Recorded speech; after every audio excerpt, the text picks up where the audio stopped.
welcome to another episode of We're Not Wizards. My name's Richard. I'll be your host for September, and we're still doing the months, even though I'm conscious we sometimes break down into the middle of the week. I think I probably need to take myself away to a bit of solitude to be a little bit of alone. Maybe I need called, potentially I might need summoned instead to my place. So if I'm going to go anywhere, maybe I need to go to Summoner's Isle. And if I'm going to go to Summoner's Isle, maybe I need to knock on the door of the cave or the shack that's got the little notice board that says Peculiarity on it. And then when I'm going to be in there, I'm going to maybe be asking to speak to Robbie Munn, because he's going to be able to tell me all about Summoner's Isle, the board game. So joining me is Robbie Munn from Summoner's Isle, the board game. So hello, Robbie. Hello! That was a fabulous intro. Did you like that? Very much so, yeah. Did you like that? I tell you what, if that was Bake Off, I'd be Star Baker. Straight away. Get my vote. There you go. Thank you, sir. That's very, very kind of you. Tonight is a quick start on the Kickstart. And due to, I'm going to be honest, due to some scheduling and some timing and stuff like that, and because there's only about 4 days to go. Yeah, that's right. When recording this, what we're going to do is we're going to have a quick chat. We're just going to dive straight into the game itself, and then what we're going to do is, in about 6 weeks' time, Robbie's coming back on, unless this is an absolute disaster, and then we can give him the normal We're Not Wizards welcome and the normal We're Not Wizards grilling, and then by that time we'll know how the campaign's done. We'll get an update on how he's progressing and how things are doing, and then we can have a genuine chat about his good self. How does that sound? Sounds brilliant. That sounds brilliant. Good. The reason that we do things, there's two reasons. The first reason is that the reason that we do this is because, we do it for you guys out there that are listening. We've done our 200th episode now. Some people would say if we did shoplifting, we would have been out in 2 years instead of 3. And the other reason that we do this is because I was saying to Robbie in the green room before we had a chat, I've seen him floating about on the various kind of UK Kickstarter boards and presents, and he's always been there kind of turning up and saying, look, I've been doing this with Summoner's Isle, or look, I've been doing that with Summoner's Isle. And then he's disappeared and went away, and then he's come back again. And he says, look, here's the latest thing that I've done, here's the latest thing. And he's always been really engaged in the community. And for some reason, he was always on the list as somebody that I said, right, I need to get like him on the show, have a chat. And then what happened was I put a post out to say, oh, if anybody's interested. And that's when Robbie piped up with like 4 days to go. And I'm like, what's going on, man? So he's here.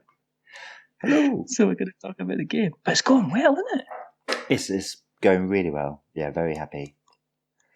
As you never really know what's going to happen with a Kickstarter. As I was kind of thinking I'd be getting close to funding around about now, hopefully. That was what I was thinking was going to happen. I was being really hopeful we would fund.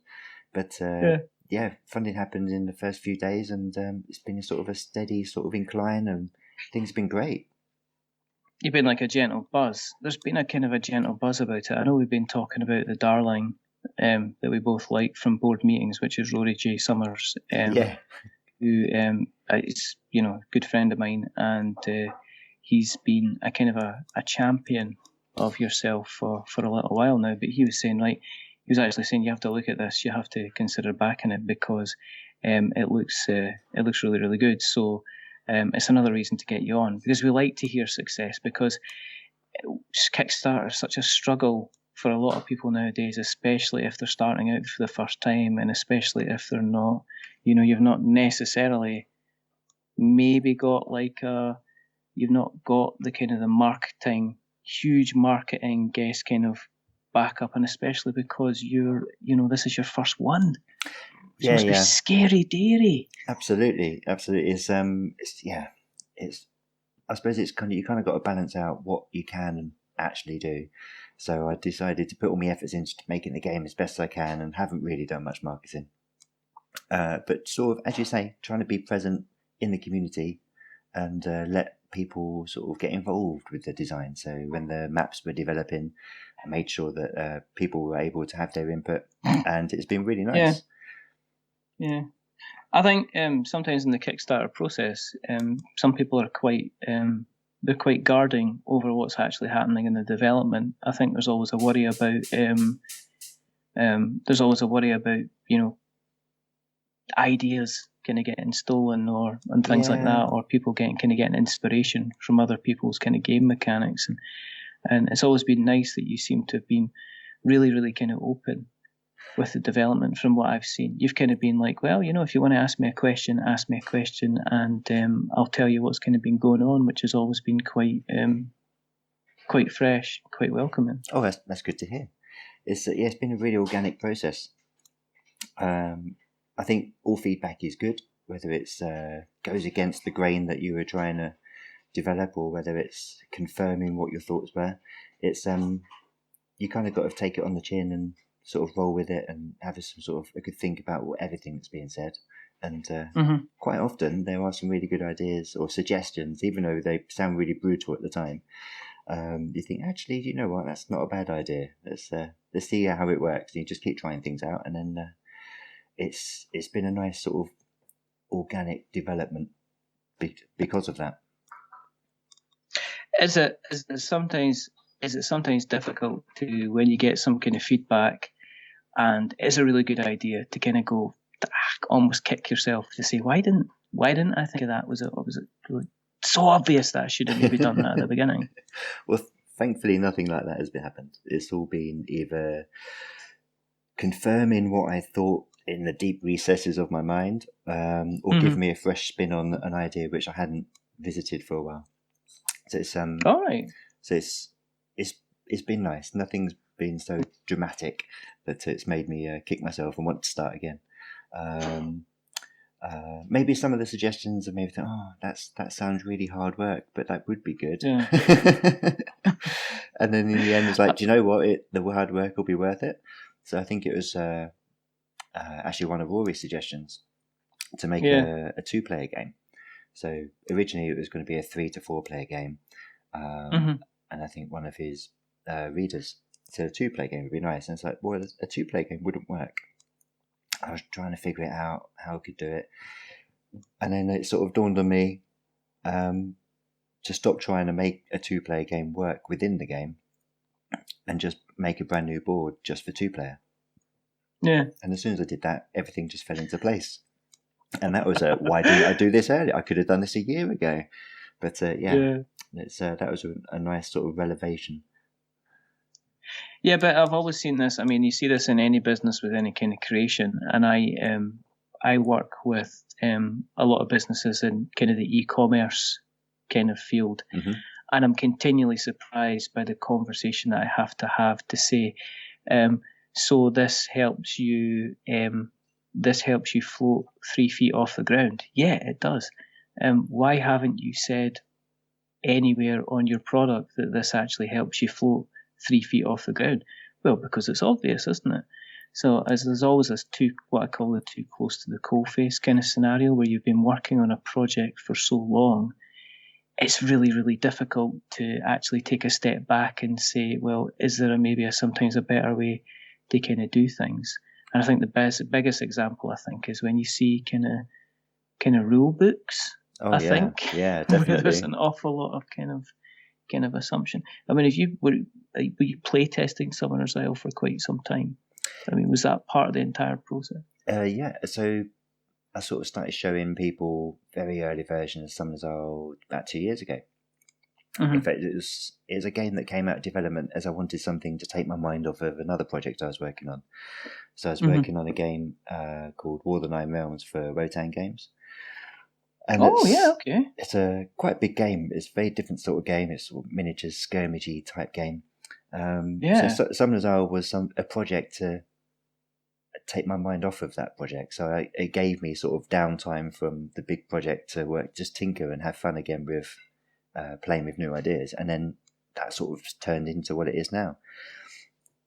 I'd have had a lot of help with the rulebook there. Talking of rulebooks, because writing rules is hard. It's, as you say, it's very easy to sort of explain a game to somebody, but actually writing it down so absolutely anybody can pick up that book and go, oh yeah, I can play this now. Yeah, it's wizardry. It really is. I think it's a difference. I think when you're in the playtesting field, I think it's easy for you to sit over somebody's shoulder and to actually say to them, well, actually, what you do now is you do this. What you do now is you do that. And I think the rule book is one of the things that I think is sometimes developed last, I think, because people are, obviously are hoping to hit stretch goals, and they're hoping that that might open up kind of variations, a different player way of doing something. It might need, might mean different components, which means you might need to think about, changing the rule book kind of in certain places as well. Yeah. And I think sometimes I've seen it a lot. I've recently kind of been involved in helping a couple of people just by saying, looking at this, I don't know where to start. Yeah.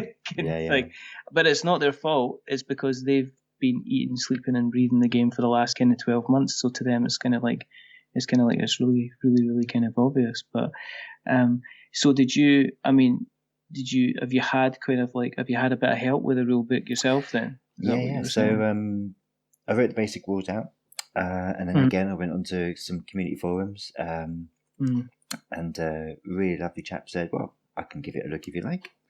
So I said, yeah, sure. So I sent it his way. A really nice chap called Philip, and he basically rewrote everything I did. I said, no, you can't say that. You need to say it like this. And it's kind of a little bit disheartening when you get everything with red lines through it come back to you. I was like, oh wow, did I even use English? I don't know what's going on. But all of this feedback came back. And so I took it all on board and sort of worked with him to make the rulebook better. And then another friend of mine who actually writes instruction manuals for anything. So it could be setting up a computer, it could be how to build IKEA furniture, is an instructions guy. So then I gave the rulebook to him, and then he made further tweaks, and it come back to me, and then I sort of made some more tweaks, and then it went back to Philip. So it's kind of been passed around the houses, but each time it's been passed around, it's got better and better. But it's really important because it can be the make or break of actually learning a game easily enough and actually playing a game as well, and actually playing a game a second time.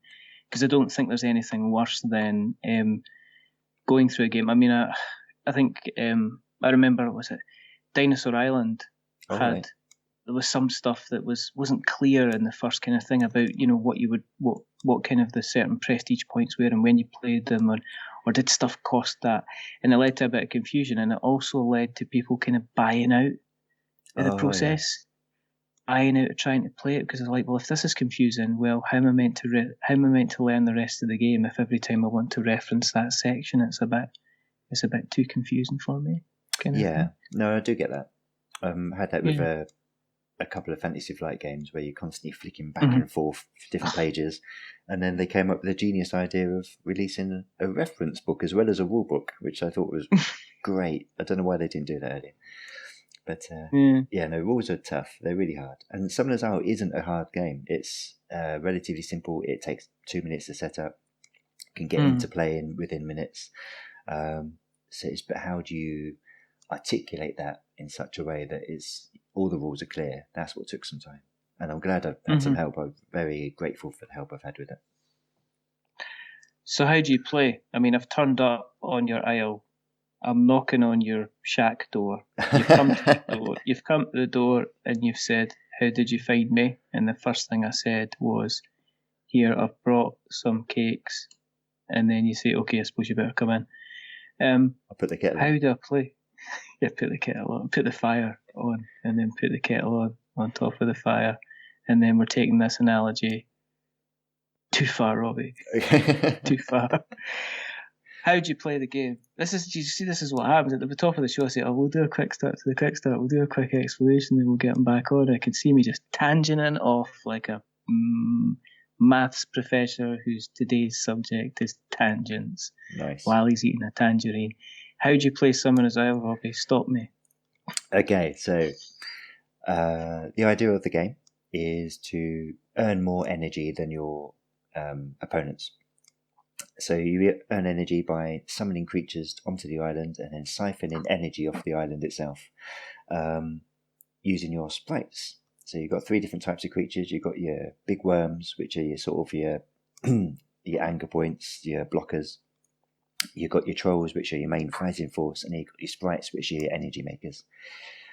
So with your different creature types, you've got different approaches on how you can use them. They cost different amounts of energy to summon, and because you've got to spend your energy to summon creatures, your energy surplus, your resources are going up and down throughout the whole game. So you might run ahead very quickly, but then you might have to spend all of that energy again to summon more creatures onto the island. So you never really know who's ahead until the last couple of rounds, and then it's like a fight for either reaching the final amount of energy, which is 36 energy, or by having more energy than your opponents. That's kind of it in a crux, I think. How does a round take place? I mean, what do I do? Have I got cards in front of me? Have I got dice in front of me? Have I got little tiles in front of me? So there's a few. Yeah. So the rounds broke down into 3 sections. So you've got your summoning phase, where you get your creatures onto the board. Then you've got your actions phase, where you're moving creatures around through designated paths, and that's also where you do your attacking and try and get rid of other people's creatures from the island. And then you've got your energy phase, where you basically have a look at the position of all your creatures and see where you are on the energy track, and then adjust your total energy, and then you start a new round. But each phase is broken down a little bit further. So in a 4-player game, you don't want to have to be waiting ages to do something. So you don't have to wait for everyone to summon all of their creatures before it comes around to you, because not only would you have really poor places to summon things because everything's been taken up, but you're also sitting there doing nothing for a while. So each phase is also broken down into creature type. So the first player would decide if they want to summon their big guy, the worm. If they do or they don't, then it passes around to the next player, and so on. And then it goes back to the first player. Right, do you want to summon your trolls? And then it goes round again. And it goes, lastly, do you want to summon your sprites? And then that goes around all the players again. So that's the first phase. And then it goes on to your action phase. And the action phase starts again with your worms, then your trolls, then your sprites. So hopefully, you're not waiting too long to get involved in the game. So there's very little downtime. It also means the shape of the board is changing quite quickly. So you've got to kind of think on your feet a little bit. You can make plans, but those plans might go slightly askew, so you've got to be adaptable. Was it a conscious decision regarding the artwork to kind of not artwork, if you know what I mean? Because the pictures of the creatures themselves are represented by kind of white icons as opposed to having kind of illustrations. Was there a conscious kind of effort to kind of make that the kind of the look? There's a few things going on. I wanted to make sure that the creatures are easily identifiable on the board. So early on, to get around this, it was just a silhouette on a coloured tile, and I did quite a lot of research to make sure that the colours of the tokens that are used, it wouldn't suit everybody, but were as accessible to as many people as possible with regards to colour blindness.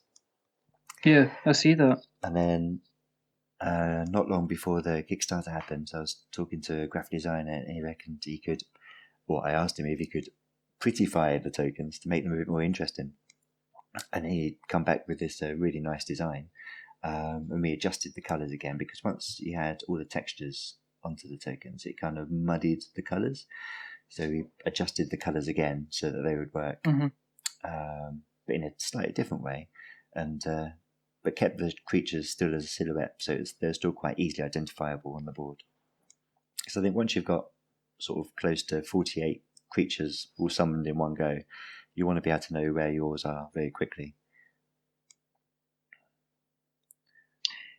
It's striking. I'm looking at it just now, and it is kind of striking. I mean, because you spent kind of like quite a reasonable amount of time in development, were you able to kind of constantly tweak away at the look and the feel until you got something kind of exactly as you want? Because when you look at this, it's a finished game that's staring me back in the face, Robbie. It's not something that looks like it's going to need an awful lot of development. I mean, the whole presentation of the Kickstarter is very, very impressive. I mean, was that kind of something you were conscious of? I mean, obviously being in the Kickstarter community, seeing how Kickstarters were going well and the ones that weren't going so well, were you kind of keeping a tabs on the background and kind of taking pointers from how they were graphically kind of presenting their campaigns as well?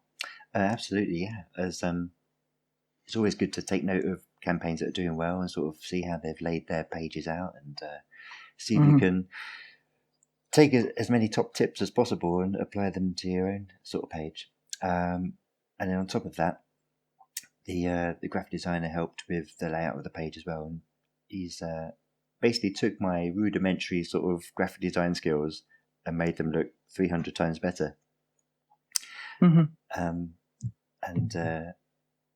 He's done an amazing job, because to keep the costs down on the game, I tried to do everything myself as far as I could. Yeah. And it's only towards the later stages where it's like, okay, I'm committed to this now. I need to actually get other people involved, and that's where the graphic designer got involved and sort of really prettified and made it look like a professional product rather than something I did myself. But mechanically, the game, as you say, has been developing for quite a long time and been tweaking to perfection, hopefully. So I was very happy with the game. It's only how it looks that has changed in the last sort of 3 months or so. Yeah, and I think that's also kind of represented by the kind of the stretch goals that you've got as well, because it's very some people, it kind of grinds their gears, but in terms of stretch goals, you're not going to stretch goals. You were saying, and if you get to this level, we're adding the 5-player variant, and if you get to this level, we'll give you dice, kind of thing. It all seems to be kind of cosmetic stuff that you're improving on the game. Yeah. I mean, which is kind of, I guess it's cool. I think it's kind of cool, and I think it's also appreciated that if you didn't reach all the stretch goals, it wasn't a case that people were going to end up getting kind of like an inferior kind of gameplay product, or you weren't kind of carving off parts of gameplay or expansions on the gameplay in order to kind of help make that kind of extra money. But is that again because it's a relatively small kind of campaign that you were going for? Well, yeah, there's kind of a twofold thing to that. As I said right at the beginning, I wasn't really sure how well the campaign was going to go. So I wanted to make sure I had as finished a product as possible to go out with it with. So if it just funded, I would have been very happy with what was going to be made. But as it's doing quite well, it's able to add in all those little extras, which don't really make any change to the actual gameplay, but will hopefully just make a big difference to when you open the box. It will just feel like a much higher quality product than I would have originally been able to offer, which is all down to the backers. They're making it possible. It's amazing. I mean, is it the quality shining through here? I mean, this might be a controversial statement, but I mean, you're funded. You're not only funded. I mean, you're funded by kind of, at the moment, it's almost like 3 times over. You're hit over 12k. You're kind of sitting pretty. The game's going to get funded. It looks like you might potentially kind of, in the last couple of days, bust through the kind of the final stretch goals. You mentioned yourself that you didn't really kind of concentrate on the marketing. Is it because of the quality of the product that you think is kind of shining through, or are you just like, listen, I have no idea why it's done this. I'm just grateful and happy, and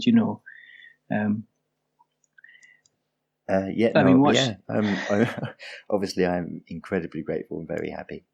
I really don't know. It's I don't know how it's happened. It's hopefully it is because people are seeing something and they like the look of it. It's I suppose there's not many small box strategy style games out there. I mean, there are some, but there's not loads. So maybe it's appealing to that sort of market where people just they don't want minis. They just want something that's affordable. You can put in your backpack, take it away with you, and have a sort of quite an intense sort of area control game. Hopefully people are seeing into it what it was designed to be. So hopefully that is coming across in the page.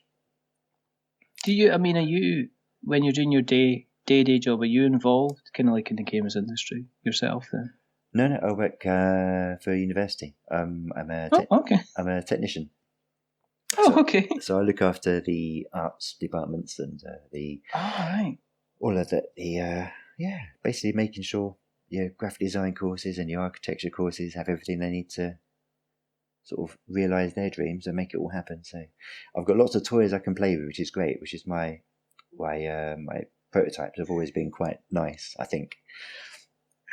So was there a while you were kind of like going into the job kind of like an extra 45 minutes early just to get a couple of things done, and then kind of staying late at night to get a couple of things absolutely kind of sorted out, kind of thing? When I first started the job, I was wondering what I was going to do on my hour and a bit journey on the train, but it soon developed into opening up the laptop and just doing game design. It's been wonderful, and then getting in a bit early, staying some late, doing some late shifts. It's been quite nice because once all the students go, you just got all this lovely equipment to play with. Yeah, and they always finish at 2:30 anyway, so it's like that's when they get in. It's okay, go to the pub. See you later. No, it's all right, I'll lock up. It's fine. On you go. Bye. And then the next thing you go, right, what are we doing next? Kind of thing. Well, did that mean in terms of like prototypes and stuff like that, were you actually able to get kind of like a working prototype together kind of quite quickly then? Yeah, it's been very handy for that. It's so because we've got laser cutters and printers and kind of most of what we need there, and obviously art supply shops just around the corner. I've been able to, apart from the actual art itself, been able to put the prototype together quite quickly, and it's been really nice. So I've been able to turn up to conventions with something that looks kind of okay. As a graphic design is my weakness. I'm not very good at it. I think it's a real skill that people should be thanked for. And so I kind of muddled through as far as I could. And I was just grateful that I managed to find a graphic designer which concentrates on the board game industry and just understood because I'd already got so far, he could see where I was going, and it didn't take long for him to produce some nice work from that. Out of interest, who is, do you mind naming the graphic desiginer that you work with? No, it's they'll mind. Sebastian from OK Art Studio. All right, okay. Because I think that's one of the things that that doesn't sometimes get shouted out enough. Well, it's two things that, I think sometimes the guys like the artist guys and stuff like that sometimes don't get as big a praise, I think, sometimes as they should. No, I agree. So our artist is Simon, and he's someone who used to work with, and we stayed in contact. Oh, really? And he's sort of I kind of put out on different Facebook groups and chat groups, looking for an artist to help me out with this design, and I very clumsily put something together in Photoshop. And he said, "Yeah, well, I'll give you a hand if you like." I was like, "Yeah, sure." And then within a couple of weeks, he'd knocked down 8 different designs. We'd narrowed down to the one we both liked. He developed that further, and that became the front cover very quickly. It was like, "Oh, right, yeah, that's great, brilliant." And then it was through talking to, and then the board originally was very abstract. The island itself is based on an old 16th century Dutch map of Iceland.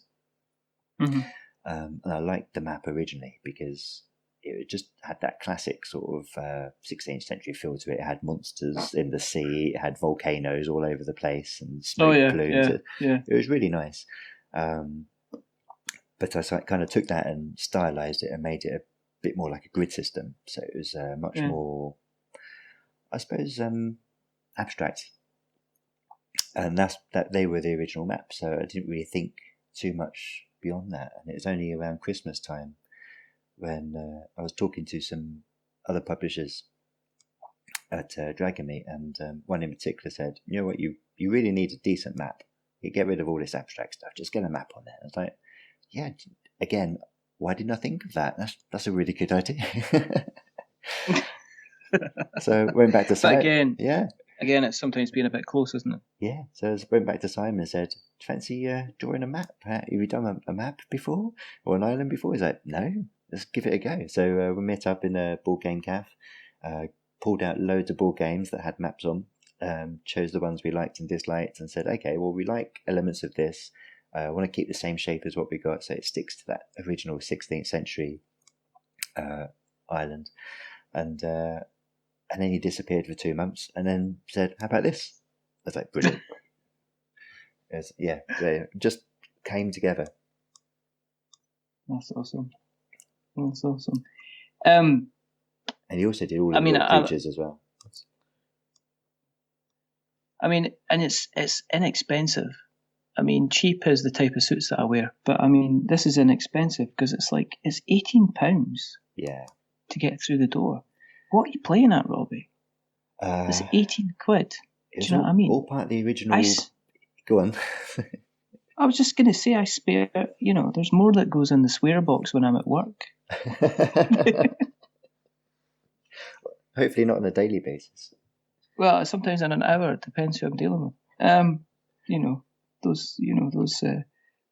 Yeah.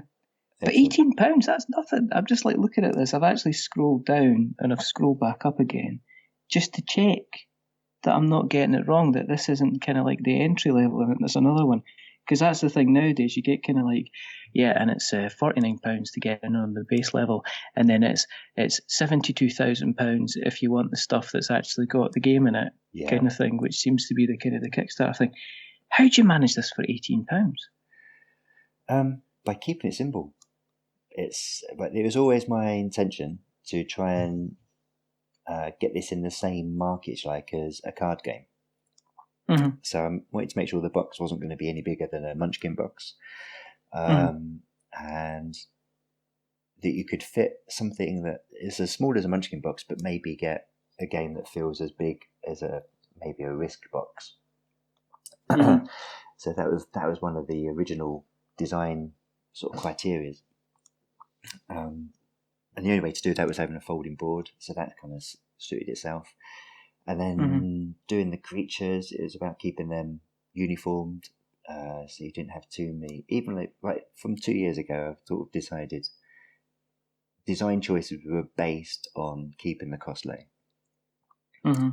So the creatures are all uniform sizes. Had to be cardboard, because if they were plastic or miniatures, then the price would be double, if not more. So yeah, it's just, I didn't want it to be.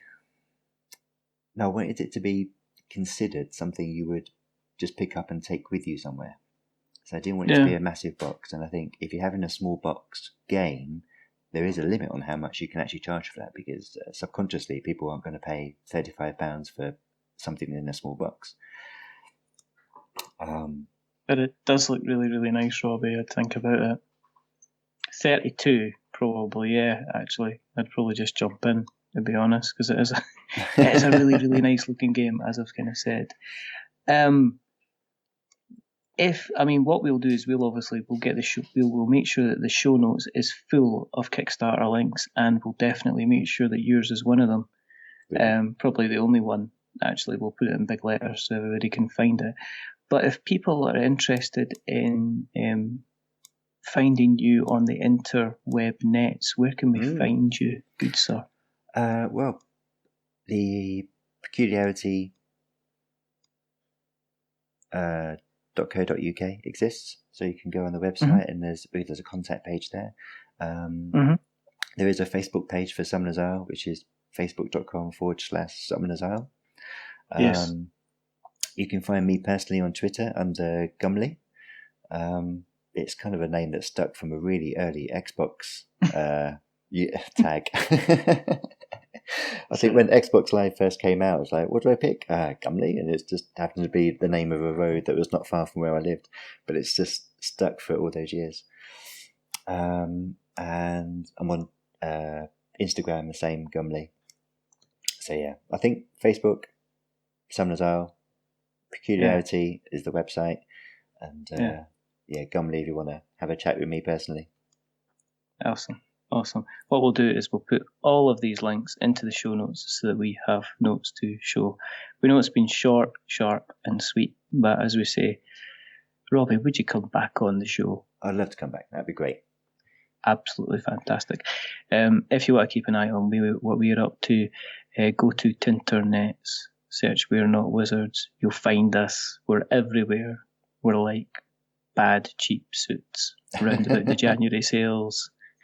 You know, we might even be the light green ones or the light blue ones that are going to be on sale at just ridiculous cheapness. Or those red shoes that you buy that are shiny and you regret later on, but we're definitely everywhere. And you can find us on your normal kind of podcast catchers. And as we say, if you like us very much, please consider dropping us a subscription through Apple Podcasts.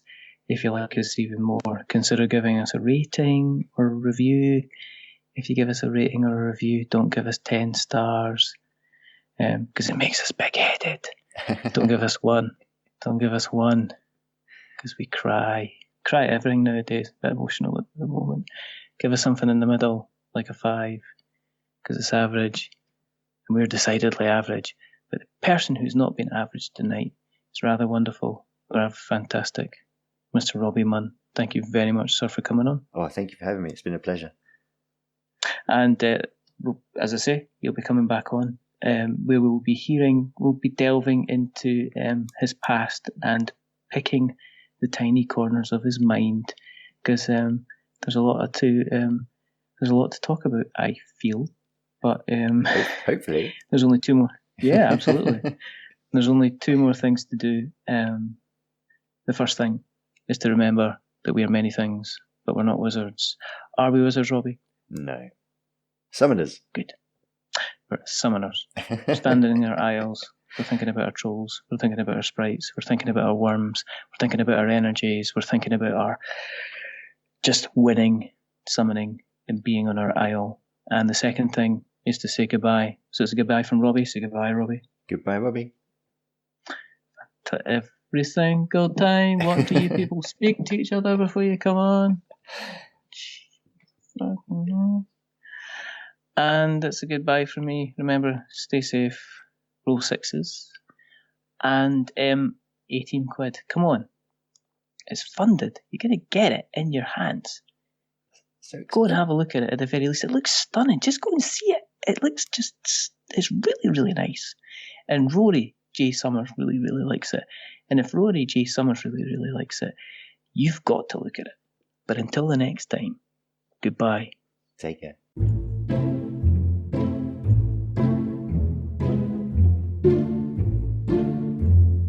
A wizard is never late.